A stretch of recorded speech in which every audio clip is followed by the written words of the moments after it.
I'm Alex, your host for today's episode of Touching Lives with Dr. James Merritt. Dr. Merritt has a great sermon ready as he is preaching a series on marriage and parenting. He's almost ready to go, but first let me tell you about a great resource available to you as you watch the broadcast. We've created a booklet called God's Design for Marriage and Families, and you can download this free booklet right now from our website at touchinglives.org. Thank you for joining us today, and now here's today's sermon from Dr. James Merritt. We live in an age, as you know, in which divorce is more common than ever before. People leave their spouses, sometimes for all kinds of reasons and sometimes for no reason. We even have this thing called no-fault divorce, where nobody's at fault, they just get a divorce. Now, amazingly, I want to tell you something I came across. I'd never heard of this before. There's now such a thing called a starter marriage. I want you to hear this. There's a starter marriage. A starter marriage, listen to this, it is a short-lived first marriage between young adults viewed as a form of preparation for a significant, more lasting one with different partners. In other words, it's a marriage, it's kind of a let's check this out and see how we like it, what we don't, and then we'll split up and go find somebody else and see if it works with them. A recent study found that 43% of millennials supported this kind of marriage, and that it allows couples to split up after about 2 years. 33% were open, listen to this, to marriage licenses. A marriage license in their mind is like a mortgage. So it's valid for a set period of time, and then when the mortgage is up, the marriage is up. Now, you think, what are we coming to? What are we going to have next? But I have to tell you, as a pastor, this really impacts me personally, because I've not only seen the burden of the pain of divorce, I'm often the one who performed the marriage to begin with, and I've seen far too many marriages I performed not end well. And I'll be honest, every time I perform a wedding and then I find out down the road the marriage didn't make it, like I told you about at the beginning of this series, a marriage didn't even last a year. I lay awake at night and I have to ask myself questions. Is there a sign that I should have seen? Is there a question that I should have asked? Is there a concern that I could have raised? Is there anything I could have done? Because like it or not, the reason why I'm very picky on who I marry is because when I perform a wedding, I'm giving it my good housekeeping seal of approval. I'm saying I believe you're going to have a wonderful, wonderful marriage. Now, it took me a little while, but I realized early in my ministry, and it kind of saved me a lot of heartache and pain, I realized there's just nothing I can do to prevent a divorce after the wedding. It doesn't matter how much counseling I give or how much counseling I encourage them to get or how much counseling they go through. It doesn't matter what I say at the wedding ceremony. It doesn't matter how I drill into them. This is till death do you part. I finally realized there's nothing I can do to prevent divorce after the wedding. But then I realized there was something I could do to help minimize it before the wedding. So that's why I began to require every couple that I marry go through premarital counseling. There are no exceptions, and there are no excuses, and there are no exemptions. If I'm going to do a wedding, you have to go through premarital counseling. If you refuse to do premarital counseling, then I just don't do the ceremony. We're in a series, if you're with us for the first time today, out of the blue, we're in a series that we're calling Just the Three of Us. We've been talking about marriage and what marriage really is. And so I'm going to kind of summarize the series up to this point. We've said over and over, marriage is not a contract with a 30-day out. Marriage is a covenant. It's a horizontal covenant between a man and a woman, and it's a vertical covenant between a husband and a wife and God. Now, that said, I'm going to say something I know you already know. It's nothing brilliant. You probably never thought about it before. We were all born single. Now, maybe you never thought about that, but we were. And I'll tell you why I say that. It's really strange that when churches, and I've been guilty of this, when churches and pastors talk about family and they talk about marriage, you know what we always do? We leave out single people. We just kind of put them off to the side. I've done it before, and it's a grave mistake. And the reason is that learning to live a single life, a successful single life in the eyes of God, is really learning to live a married life the way God wants you to live it. What the single life is just preparation for the married life, because you know what you're going to marry when you get married? Another single. So when you've got one single marrying another single, if they don't have their act together before they get married, what makes us think they're going to have their act together after they get married? So in many ways, it is the single life that prepares you for the married life. And that brings us to the passage of Scripture we're going to look at today. We're in a book called Corinthians, if you want to look on with us, 1 Corinthians. We're in 1 Corinthians chapter 7. It's a letter that a man by the name of Paul wrote to a group of believers in a city called Corinth. I've been to Corinth many times, and there were a lot of questions that these Christians were asking Paul about so many things. And the reason why they were asking Paul was kind of like the Dr. Phil of Corinth. He founded the church. He had led many of these people to Christ. He had baptized many of these people. He had discipled many of these people. So that Paul was kind of their go-to guy. And so they're asking Paul a lot of questions, and they've been asking him about sex, and they've been asking him about marriage. And now Paul is going to address this whole issue about marriage and sex and being single. So all I'm going to do today, I'm not going to come up with anything original. This is not what I'm saying. I'm just going to follow Paul's lead in what Paul has to say about living the single life. We're in 1 Corinthians 7. Now, let me just say before I get started, you may be single, and you have no intention of getting married, at least right now. You're enjoying the single lifestyle. You're perfectly content. It may be that you have been married or you were married at one time, but you've either been through a divorce or maybe you've lost a spouse through death, and you're not interested in getting married either. You're just fine with being single. That's okay. What we're going to see today is the single life, and this is important for you to hear. The single life is not a subpar life, and the married life is not necessarily the supreme life. Both are good. Both are godly. Each has its advantages, and each has its disadvantages. Because I'll tell you what I'm seeing today. You've got single people who are kind of in confusion about a lot of things, and you've got married people who are in conflict about a lot of things. So you've got single people who are depressed because they're not married, and you've got married people who are depressed because they are married. So it kind of evens out. Now there is one big difference. Marriage is a choice. Singleness is not. As a matter of fact, more and more people are beginning to choose singleness over marriage. Did you know that adults are just as likely today to be single as they are to be married? You talk about a shift in our culture. At the turn of the 20th century, go back to 1900, at the turn of the 20th century, you ready for this? 95% of the adult population was married. 95 out of 100 singles over 100 years ago were married. Now, the life expectancy back then was only 47 years. So most people got married when they were teenagers, like my mother. My mother got married when she was 16 years old. Today, 45% of adults have never married. Or they're divorced, they're widowed, or they're separated. 1 out of 4 adults have never gotten married. The average age of marriage today for a male is 29 years, highest in our history.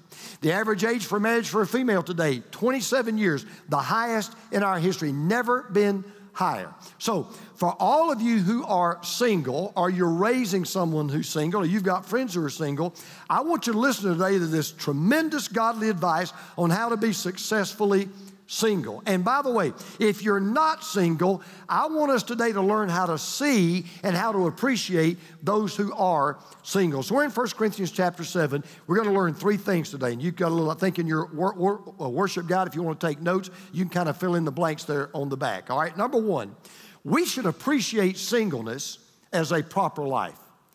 We should appreciate singleness as a proper life. Now, let me just remind you, if you know very much about the Old Testament, you're going to recognize some names I'm going to throw out. Some of the greatest prophets that have ever lived are in the Old Testament. And maybe you've heard of Elijah or Elisha. Maybe you've heard about Daniel. Maybe you've heard about Jeremiah. Or you can go over to the New Testament, and there are 2 names that stand out. Maybe you've heard about a man named Jesus, and maybe you've heard about a man named Paul. 6 people that all belong in God's Hall of Fame. What do you think they have in common? Somebody tell me. Yeah, they were all single. Every single one of them were single. Now, what does that tell you? Well, there's nothing wrong with being single. Matter of fact, there's a lot of things right about being single. So Paul begins by saying in 1 Corinthians 7, verse 25, he says, now about virgins, he's talking about people, of course, who've never married and hopefully have never had sex. I have no command from the Lord. In other words, he said, there's nothing that Jesus specifically said about this, but I give a judgment as one who by the Lord's mercy is trustworthy. In other words, Paul says, I think I've proven you can trust what I say. Because of the present crisis, I think it's good for a man to remain as he is. I don't know exactly what crisis he was talking about, but evidently there was a lot of upheaval going on in society, just like we have today. And Paul said, you know, if you're single, I think it's a good idea you just stay single. Are you pledged to a woman? Do not seek to be released. Are you free from such a commitment?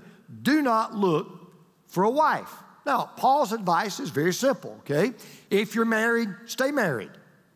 If you're single, okay to be single.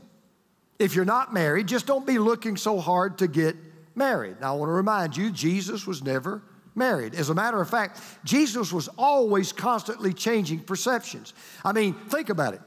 Jesus was 30 years old when he started his ministry. He lived to be 33 years of age. Do you understand how unusual it was for any man that day and age to be single?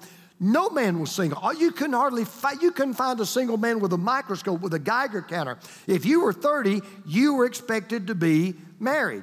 Being a single woman was not unusual. That could happen. But being a single man was very, very rare. And oh, by the way, while we're talking about singleness, in eternity, we're all going to be forever single.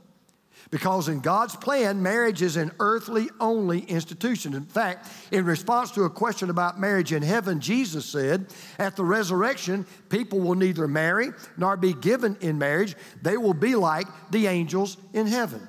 So I know that God has a blessing for single people, and single people are blessed to be single because we're going to be that way for all eternity. Now, Paul even says in verse 26, to those who have never married, I think it's good for a man to remain as he is.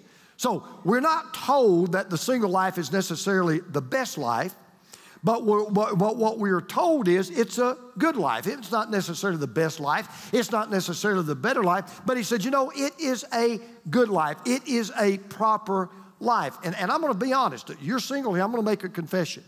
I'm the first one that will tell you that those of us who have been married or we are married, we have done a disservice to single people, both in the church and outside the church. And I'm just being honest. I'm confessing a shortcoming on my part. But, you know, think about this.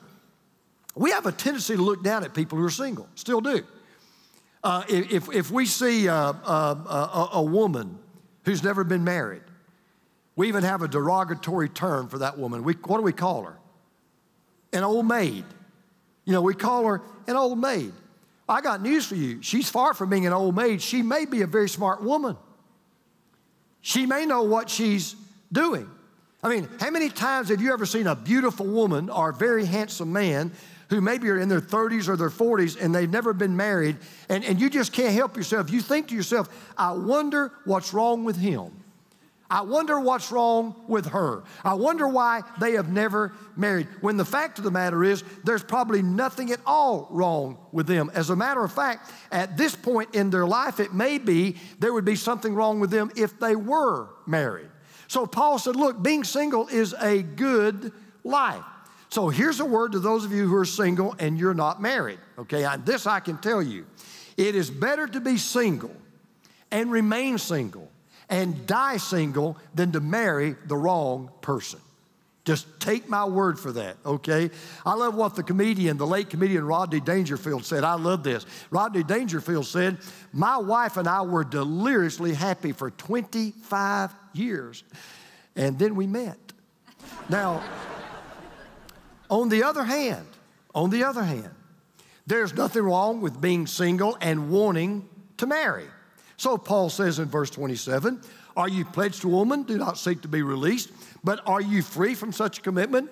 Do not look for a wife. In other words, he says singleness it's a calling. Some people have the calling to be single. Some people don't. Being single doesn't make you any more spiritual than being married, and being married doesn't make you any more spiritual or any more godly than if you were single. And it doesn't, listen, when you get married, you don't become more godly than you were before you were married. You can be a godly single, you can be a godly married person. And the truth of the matter is, some people have been chosen by the Lord to be single. They just have. Now, I suspect that God calls most people to be married. But I want to make it plain. God doesn't call all people to be married. There are some people I've met that we've got them in this church. They have the calling to be single, and they are wonderful people. They're involved in our church. They're living extremely wonderful lives. It is a proper life. And so I want to encourage you, and I really want you to hear this. If you're single and you're not married, even if you're dying to get married, but for some reason you're not married, you don't need to be embarrassed about it. You don't need to be ashamed of it. You don't need to feel like you're a fifth wheel, because you're not. As a matter of fact, Paul even gives a caution to people who are single, but they're thinking about getting married. Listen to what he says. He says, but if you do marry, you've not sinned. And if a virgin marries, she has not sinned. But he gives a warning. Those who marry will face many troubles in this life, and I want to spare you this. Now, I've been married for 42 years. Trust me.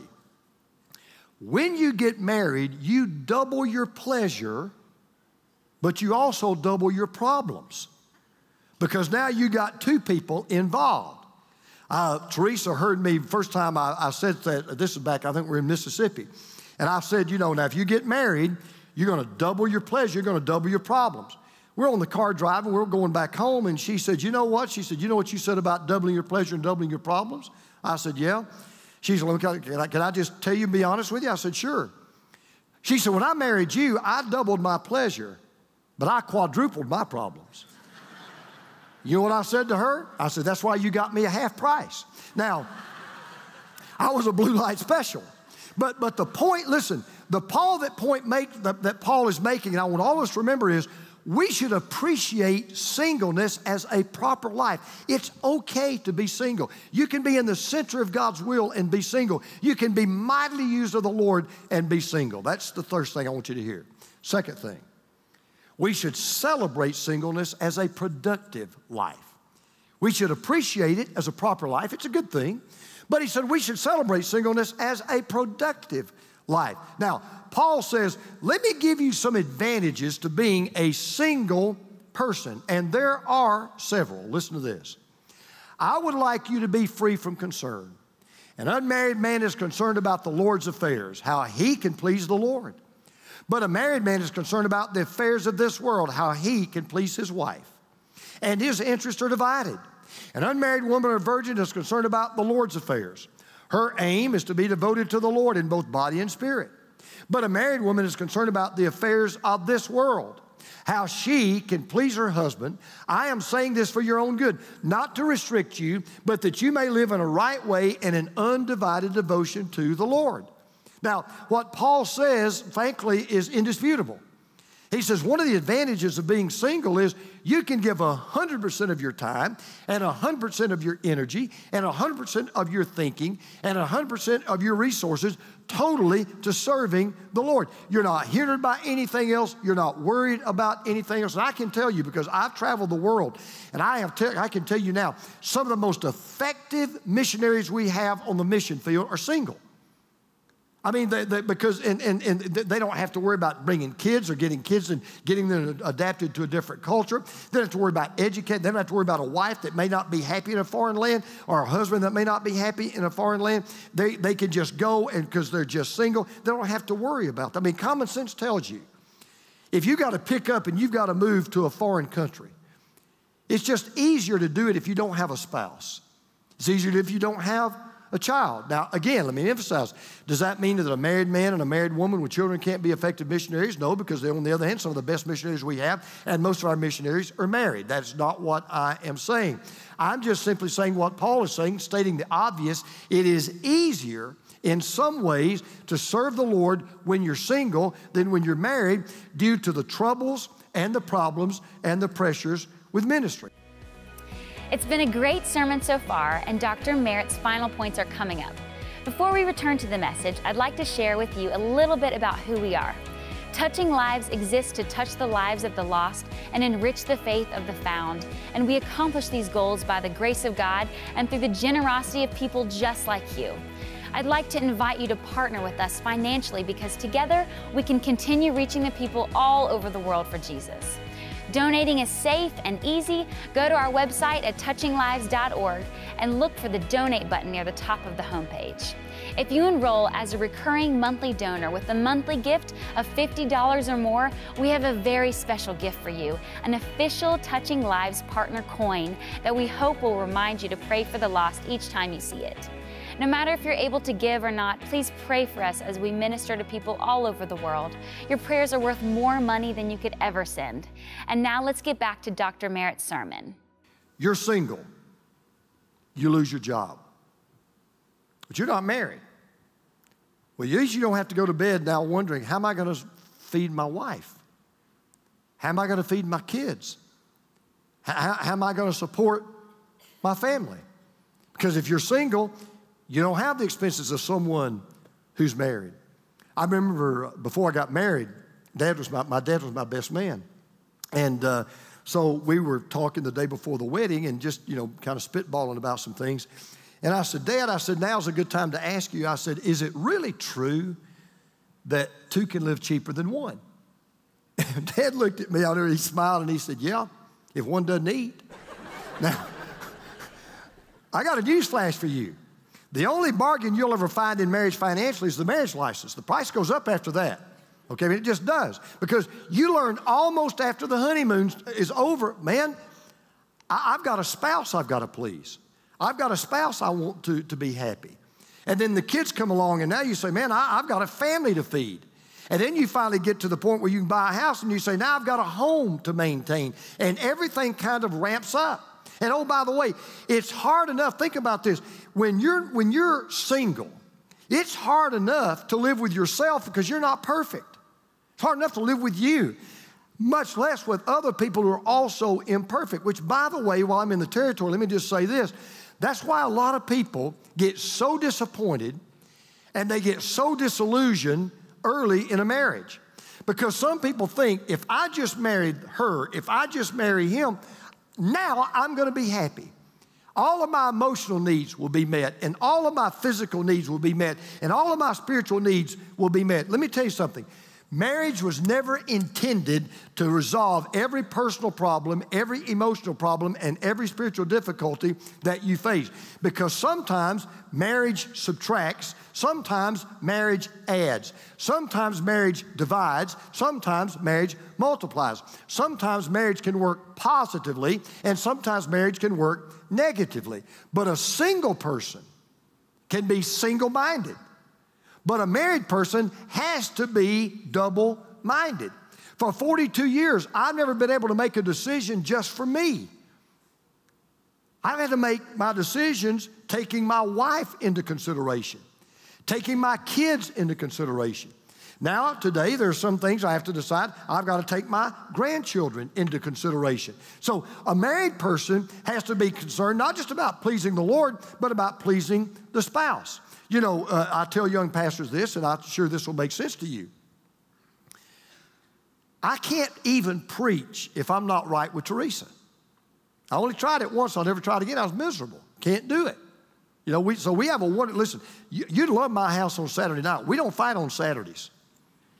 Now, Sunday night, fair game. Saturday night, off limits. Okay, we don't fight much anymore, but I'm just simply saying that, when you're married, you've got somebody else you've got to think about. And what Paul is simply saying is, if you're married, don't feel guilty about being married, but if you're single, don't feel guilty about being single. There's enough pleasure in both lives and enough problems in both lives to make sure that both the married life and the single life are equal in value. Again, though, there's one difference. Remember, if you're single, you've got a choice to be married, not to be married. Choice is always optional, it's never mandatory. But you don't have to choose to be married. On the other hand, if you're married, with only maybe 2 exceptions, you don't have a choice. We've already said you are duty-bound by God to stay married, to work out problems in your marriage until death parts you. So if you're single, listen, if you're single, whether you're looking or not, at this time in your life, be single-minded in serving the Lord. Allow your single life to be the most productive life it can possibly be, because you've got time married people don't have. You've got resources people don't have. You've got an attention span people don't have to give yourself more to service, to your church, to missions, extracurricular activities that, frankly, married people with children simply do not have. So if you're single and you're saying, but I really want to be married, okay, I get that, and God can handle that. In the meantime, don't waste all of your time trying to look for someone when you may find the wrong person. Use your time, leverage your singleness to be as productive as you possibly can. So we need to appreciate singleness as a proper life. It's a good thing. We need to celebrate singleness as a productive life. So the most productive times in your life for the Lord can be when you're single. But then Paul says one last thing. We should demonstrate singleness as a pure life. We should demonstrate singleness as a pure life. Now let me just stop and kind of prepare you. So far, everything I've said, ho-hum, that's great. No, nothing real controversial there. But now we're about to enter into some deep waters. And now the paddling is going to get a lot harder. Because you talk about being politically incorrect in the 21st century. What Paul is about to say now is just about as politically incorrect as you can imagine. You're about to read a passage that maybe as much as any other passage in the Bible will make 20-somethings and 30-somethings and 40-somethings and 50-somethings who are single roll their eyes. You got to be kidding me. This is the 21st century, dude. Are you really trying to put this over on me? So listen to what he says. Verse 36. If anyone's worried that he might not be acting honorably toward the virgin he's engaged to, that is, things are getting too hot and too heavy. And if his passions are too strong and he feels he ought to marry, he should do as he wants. Now, I'm going to read this again. Your passions are too strong. He feels like he ought. Let's say those two words. Say it real loud. Say it if you even don't like it. All right, to marry. There you go. Thank you. He should do as he wants. He's not sinning. That is under that umbrella. He's not sinning. They should get married. But the man who has settled the matter in his own mind, who's under no compulsion, but has control over his own will, translation, his hormones, and who has made up his mind not to marry the virgin, this man also does the right thing. So then he who marries the virgin does right, and he who does not marry her does better. Now, it just doesn't get much plainer than that. Paul is as plain can be. He says, if you are single, try to remain single if you can.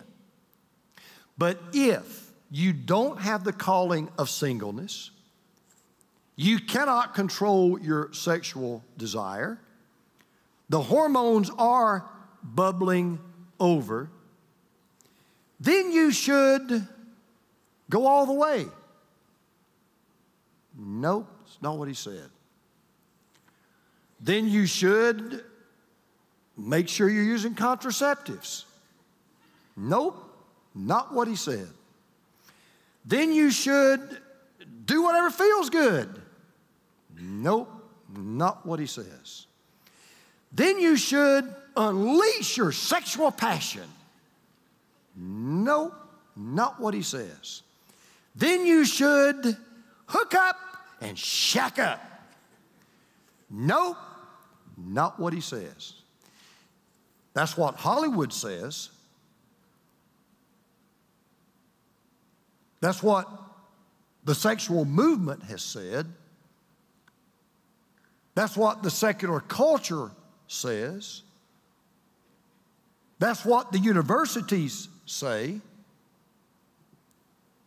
no, here Paul says, if anyone's worried that he might not be acting honorably toward the virgin he's engaged to, and if his passions are too strong and he feels he ought to marry, he should do as he wants. He's not sinning. They should get married. Paul says, here's your solution. You've been dating. The hormones are raging. You feel you love him. You feel she loves you. You feel you love her. The love, love is in the air. Get married. Get married. Now, that whole passage is foreign to our culture because, remember, Paul is addressing this to virgins, which is, of course, obtained by sexual purity. And oh, by the way, while I'm in this territory, guys, sexual purity is as much for the male as it is for the female. We have certain derogatory terms that we use for females who are not virgins. But you know, when guys are not virgins, well, they're just playboys. It's just the alpha male in them. They're the stallion in the bunch. No, one's just as wrong for one as it is for the other. The satirical magazine called The Door suggests, I love this, this is a satire, unmarried couples that live together should take the following vows. I, John, take you married to be my cohabitant, to have sex with and to share bills with. I'll be around while things are good, but I probably won't be if things get tough. If you should get a cold, I'll run to the drugstore for some medicine. If you get sick to the point where you can no longer meet my needs, then I'll have to move on. Forsaking many others, I'll be more or less faithful to you for as long as it feels good to me.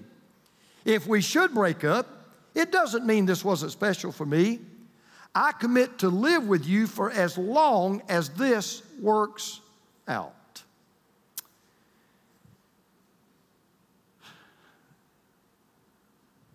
That's the culture. That's becoming the norm. We have a generation today that says, yeah, that sounds pretty good. You see, we now know that a big part of the problem with marriage is not how they end, but how often they begin. Now, let me just kind of give you some statistics just to keep in mind. Half of all marriages in America now start with cohabitation, okay? So half of the people that get married have already hooked up and shacked up before they're locked up, okay? Problem is, of 8 couples who cohabit, 4 will never get married. And of the 4 that do marry, 3 will end in divorce and will leave each other within 5 years. Now, you don't get told that by Hollywood. You don't see that in the movies. You know, they live happily ever after. Au contraire, no, they don't. 4 out of 8 living together won't be living together much longer, or won't be living together forever. And of the 4 who finally decide, yeah, we're going to get married, 75% are done within 5 years. So, according to the Barna Group, 65% of American adults believe that cohabitation is acceptable. I'm in the minority. I get it. I'm the lone wolf crying in the wilderness here, right? Okay. 2 out of every 3 people in this country today, sure, hooking up, shacking up, no problem. The attitude today is, you know, kick the tires. Take her for a sex drive first. And the problem is that 1 out of 4 people who do finally get married, only 1 out of 4 will make it. Those who cohabit before marriage, and by the way, especially before an engagement or commitment, by the way, those who say, you know, let's try that, let's move in first. Those who do that before marriage tend to be less satisfied with their marriages and more likely to divorce than couples who do not. Now, let me just say this, we're going to wrap this up. If you have a strong sex drive, you shouldn't feel guilty about it. Matter of fact, Paul even calls this sex drive, remember what he calls it? He calls it a fire. And I can tell you, we've all, males especially, we men, we've been there, you know, when the puberty kicks in and you hit about, 17, 18, 19 years of age. I mean, I've been exactly where you are. And you didn't start the fire, God started the fire. Now, you may think you're nothing but a hunk of burning love.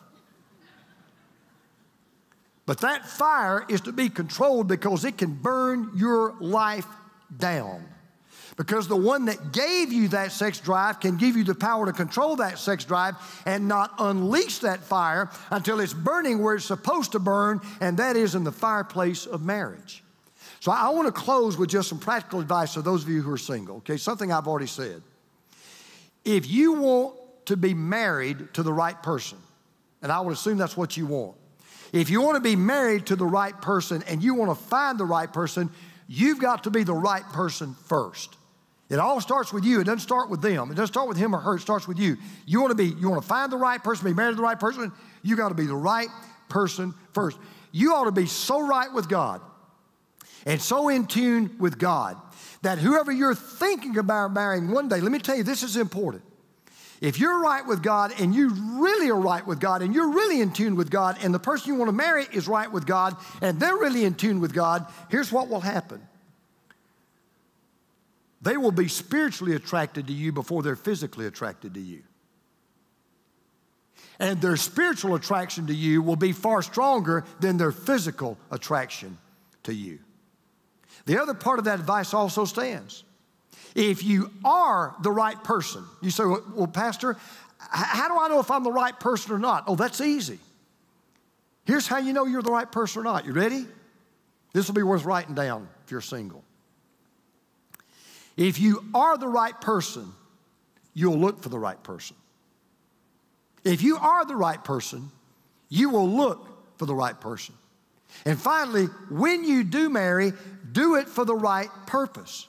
You need to look in the mirror before you look for a mate when you think you found that mate and be able to look in that mirror and say, I know that marrying this person and this person marrying me will bring honor and glory to God. If you can't look in the mirror before you get married and say that, you shouldn't get married.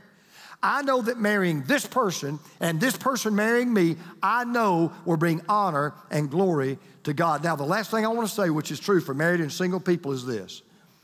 The most important relationship of all relationships, by far, is your personal relationship with Jesus Christ. It is more precious and more permanent than any other relationship you will ever have. So for all of us married or single, whether you're married or single, doesn't matter. Never forget, the only reason that everyone on this planet can spend eternity with God, the only reason is because the greatest single person who ever lived died on a cross and came back from the grave so we could be married to God forever. We are so glad you tuned in here on the Touching Lives digital channel, and we hope you enjoyed the sermon today. Be sure to click and follow this page and feel free to leave any comments below. We'd love to hear your thoughts from today's message. Look for a new episode to be posted on this channel each Sunday, but in the meantime, check out our free resources at touchinglives.org. Thank you so much for watching today. I'll see you right here next time for another episode of Touching Lives with Dr. James Merritt.